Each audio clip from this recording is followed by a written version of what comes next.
Meeting ಆಯ್ತು. CM ಮತ್ತು DCM ಅವರ ಬ್ರೇಕ್ಫಾಸ್ಟ್ ಮೀಟಿಂಗ್ ಎರಡೆರಡು ಬಾರಿ ಮಾಡಿದ್ರು. ಒಗ್ಗಟ್ಟಿಗೆ ತೋರಿಸಬೇಕಂತ ಅನಿವಾರ್ಯತೆ ಸೃಷ್ಟಿಯಾಗಿತ್ತು. ಹೌದು, ಎಲ್ಲಾ ಪಕ್ಷದಲ್ಲೂ ಒಗ್ಗಟ್ಟಿಗೆ ಅದರೊಳಗೆ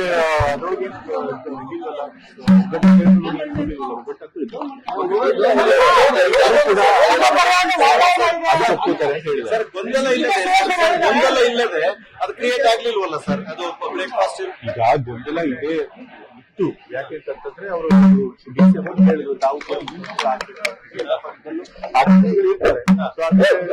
ಹೈಕಮಾಂಡ್ ಈ ಬಗ್ಗೆ ತೀರ್ಮಾನ ಮಾಡಲ್ಲ ಈಗ ಅಂತ ಹೇಳಿದ್ದಾರೆ. ಈಗ ಸಿದ್ದರಾಮಯ್ಯನವರನ್ನ 2.5 ವರ್ಷಕ್ಕೆ ಆಯ್ಕೆ ಮಾಡಿದಾರೆ.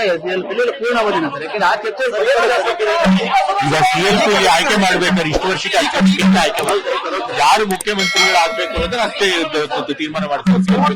ಇಷ್ಟು ವರ್ಷಗಳಿಗೆ ಮಾತ್ರ ಆಗ್ಬೇಕು ಅಂತ ಯಾರು ಕೂಡ ತೀರ್ಮಾನ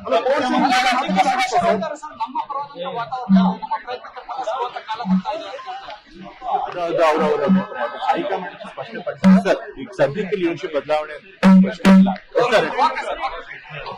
ಲೇಟೆಸ್ಟ್ ಹಾಗೂ ಇಂಟ್ರೆಸ್ಟಿಂಗ್ ಸುದ್ದಿಗಳಿಗಾಗಿ ಬಾಸ್ ಟಿವಿ ಕನ್ನಡ ಚಾನೆಲ್ನ ಸಬ್ಸ್ಕ್ರೈಬ್ ಮಾಡಿ. ಹಾಗೆಯೇ ಬೆಲ್ ಐಕಾನ್ ಪ್ರೆಸ್ ಮಾಡಿ. ಇದರ ಜೊತೆಗೆ ಫೇಸ್ಬುಕ್, ಇನ್ಸ್ಟಾಗ್ರಾಮ್, ಎಕ್ಸ್ ನಲ್ಲೂ ಮಿಸ್ ಮಾಡದೆ ಫಾಲೋ ಮಾಡಿ.